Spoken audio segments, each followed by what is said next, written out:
Assalamualaikum warahmatullahi wabarakatuh. Waalaikumsalam warahmatullahi wabarakatuh. Pagi semuanya. Pagi Pak. Kali ini kita akan belajar tentang DHCP server. Oke, langsung aja. Ketua kelas mimpin doa. Semua siap. Hormat. Tegak. Berdoa. Bismillahirrahmanirrahim. Oke. Langsung siap aja.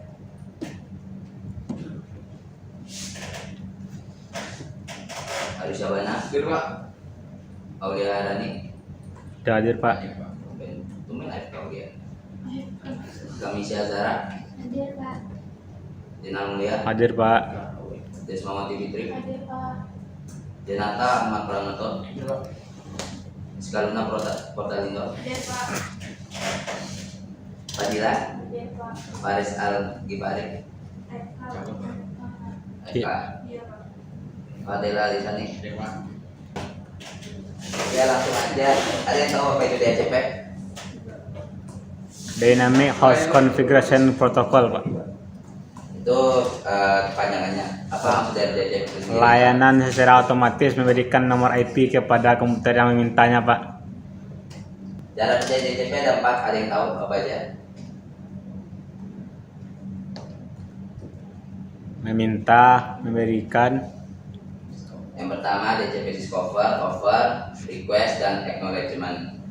DHCP discover dia pada saat klien meminta IP kepada server.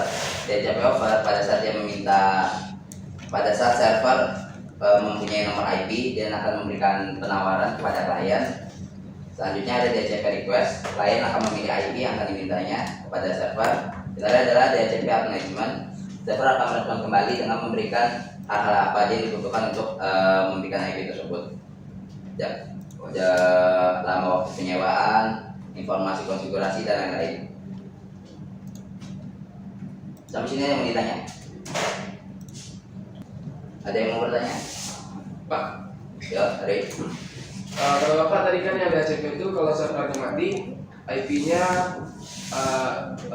dilampir ya Pak? Ya, Jadi kalau yang IP statik, kalau servernya mati, masih aktif Pak IP-nya? aktif. Dalam konteks IP aktif secara lokal ya. Kalau secara internet, kalau IP routernya mati atau penyedia akses internetnya mati itu mati. Tapi kalau secara lokal dari PC A ke PC B dia masih aktif. Beda dengan DHCP, internet mati, lokal pun mati. Ada lagi?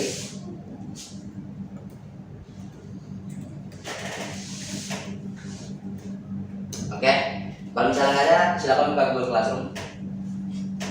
Buka bagian diskusi kelompok ya, kalau nggak salah. Ya. Ada, kita akan membagi kelompok 1, 2, 3 kelas kelompoknya. Nathan maju ke depan, Putih maju ke mundur ke belakang. Kalian bertiga ya, nggak apa-apa.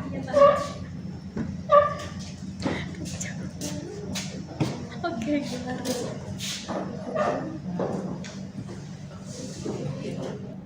Ini kelompok 1, lihat pada di asesmen tugas diskusi. Pilih kelompok 1. Untuk kelompok 2, pilih yang untuk kelompok 2, dan untuk kelompok 3 seperti itu. Pak. Aduh Kak tadi. Bapak kasih waktu 15 menit untuk mengerjakannya.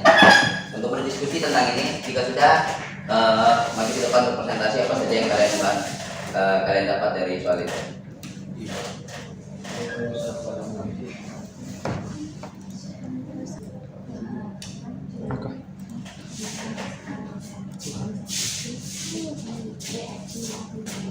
Mana kelompok 1? Bohong. 4 B 5 Kelompok 2? Nama gue Pak.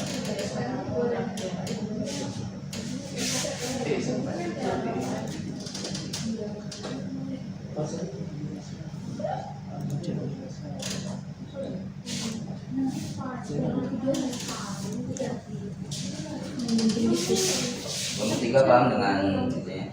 Pak. Sedang didiskusikan.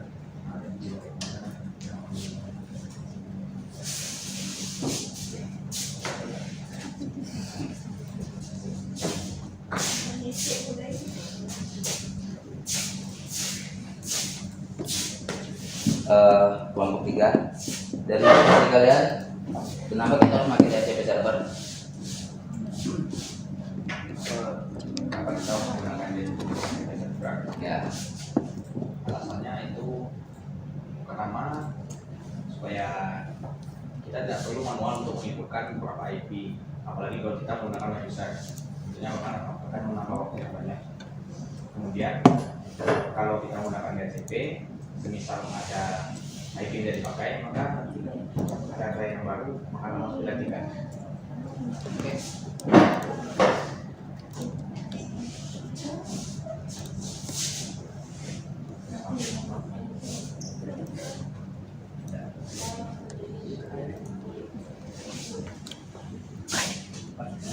Menurut kelompok 2, apa itu DHCP over? DHCP over itu menawarkan IP, Kalau DHCP request, minta IP, Pak. Dia minta IP, kalau dia tawarkan dia minta IP-nya, maka IP itu akan diskusikan. bagus. Udah sampai mana? Cuma 3 udah, Pak. Berarti tinggal satu lagi. Kalau misalnya udah, langsung kita maju ke depan menjelaskan. Jadi kameramen.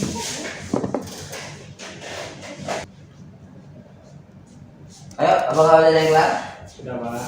Kelompok 2 maju. Kelompok 2. Hai, Pak.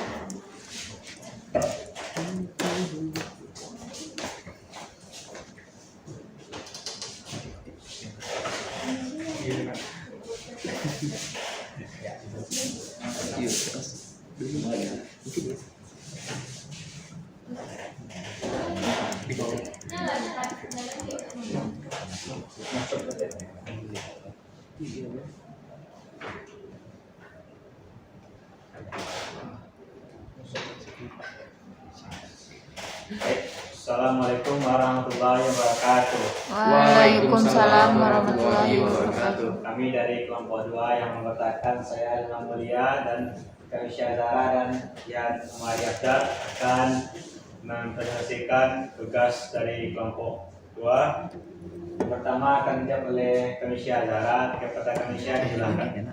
Yang pertama itu apa itu DHCP server? DHCP server adalah rangkaian yang bertugas untuk memberikan konfigurasi jaringan secara otomatis. Kemudian yang kedua, jelaskan bagaimana DHCP server. DHCP adalah layanan yang secara otomatis memberikan nomor IP kepada komputer yang memintanya. Komputer yang memberikan nomor IP disebut sebagai DHCP server, sedangkan komputer yang meminta nomor IP disebut DHCP client.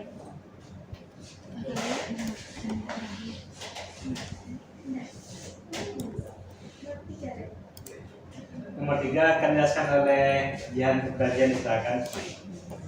Selanjutnya nomor 3, bagaimana cara meminimalkan risiko keamanan ketika menggunakan DHCP server.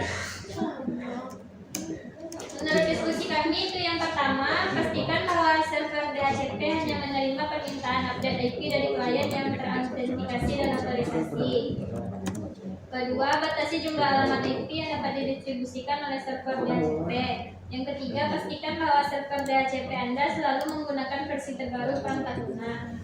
Yang keempat, pastikan bahwa server DHCP ditempatkan pada jaringan yang terpisah dari jaringan yang digunakan oleh klien. Yang kelima, pastikan bahwa server DHCP Anda menggunakan protokol keamanan seperti IPsec atau SSL. Yang keenam, batasi waktu sewa alamat IP diberikan oleh server DHCP. Dan yang terakhir, melakukan monitoring dan audit terhadap aktivitas server DHCP untuk mendeteksi aktivitas yang mencurigakan dan mencegah serangan. Baik, untuk terakhir saya akan menjelaskan studi kami tentang cara mengetahui dan menganalisis masalah yang muncul pada DHCP server seperti conflict IP address dan gangguan jaringan. Menurut kelompok kami, Caranya yang pertama adalah mengecek log, periksa log DHCP server untuk melihat apakah ada pesan, kesalahan atau peringatan yang terkait dengan konflik IP atau gangguan jaringan. Log DHCP server umumnya dapat diakses melalui manajemen alat atau melalui perintah di command prompt. Yang kedua, mengecek pengaturan DHCP server. Periksa pengaturan DHCP server termasuk tentang alamat IP yang diberikan dan waktu sewa. Pastikan bahwa rentang IP yang disediakan mencukupi dan waktu sewa tidak terlalu lama atau tidak terlalu pendek. Yang ketiga, mengecek jaringan. Periksa jaringan untuk melihat apakah ada masalah koneksi atau kegagalan jaringan lainnya. Gunakan perangkat jaringan seperti switch atau router untuk memeriksa koneksi dan jaringan. Yang ketiga, mengecek konfigurasi klien. Periksa konfigurasi klien untuk melihat apakah terdapat pengaturan IP statis atau pengaturan IP yang tidak sinkron dengan DHCP server. Jika ada pengaturan IP statis yang terkonfigurasi pada klien, pastikan bahwa IP tersebut tidak sama dengan IP yang didistribusikan oleh DHCP server. Yang keempat, menggunakan perangkat lunak menganalisis jaringan. Gunakan perangkat lunak analisis jaringan seperti Wireshark atau network monitor untuk menangkap lalu lintas jaringan. Analisis lalu lintas jaringan ini dapat membantu mengidentifikasi masalah seperti konflik IP atau gangguan jaringan. Yang terakhir, memperbarui perangkat lunak. Pastikan DHCP server dan perangkat lunak lainnya terbaru. Perangkat lunak yang tidak diperbarui dapat menyebabkan masalah dengan DHCP server dan menyebabkan konflik IP atau gangguan jaringan. Panjang kelompok kalian diskusi ya. Ya Pak, kami pasti Pak. Baik untuk Tadi Dian berkata bagaimana cara mengenai risiko, kan caranya autentikasi pengguna. Bagaimana caranya menurut kalian nih? Udah diskusi belum? Cara autentikasi itu gimana? Cara autentikasi DHCP itu gimana? Apakah dia emang berasal dari DHCP yang di studio atau tidak? Kelompok lain misalnya jika ada yang bisa membantu, silakan jawab. oh baik Pak, dari jawaban tadi kami cuma membahas itu aja baru Pak, belum sampai yang ke lebih dalam Pak. Kelompok lain gimana? 1, 3. No komen. Kelompok 3. Tidak Pak. No komen. Komen Pak. Cara autentikasinya, kalau itu kita bisa melihat routernya secara langsung. Kita lihat konfigurasinya di dalam router itu biasanya ada istilahnya MAC address-nya tuh lifetime-nya itu nggak normal. Jadi seharusnya cuman waktunya konfigurasinya 2 jam, belum sampai waktunya habis dia udah berganti lagi gitu. Itu salah satu aplikasinya. Ada juga aplikasi, namanya aplikasinya apa gitu, dia udah otomatis mendeteksi jika DHCP kita ada serangan gitu. Namanya MAC spoofing. Jadi pada saat itu komputer lain akan mencoba menjadi komputer yang ada di server kita. Jadi misalnya komputer si A, dia punya MAC address-nya ABC. Lalu ada seorang hacker, dia ingin menggunakan jaringan, tapi dia tidak bisa karena harus login dan sebagainya. Supaya dapat ID-nya, dia akan menduplikasi atau ya meniru server dari komputer si A, di mana dia sudah terverifikasi.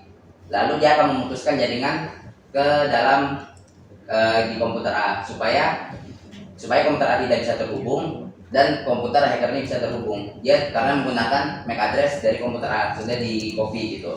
Itu salah satu contoh penyerangannya. Cara autentikasinya kita harus sering-sering lihat dari user listnya aja. Kalau misalnya kita melihat 2 MAC address yang sama, berarti itu salah satunya ada kemungkinan jaringan kita sedang diserang.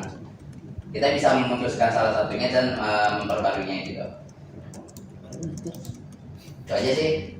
Baik. Terima kasih untuk perhatiannya teman-teman. Kami dari Komnas 1. Assalamualaikum warahmatullahi wabarakatuh. Waalaikumsalam warahmatullahi wabarakatuh. Ya kelompok 1, kelompok 3. Mau maju bilang kelompok 1 silakan.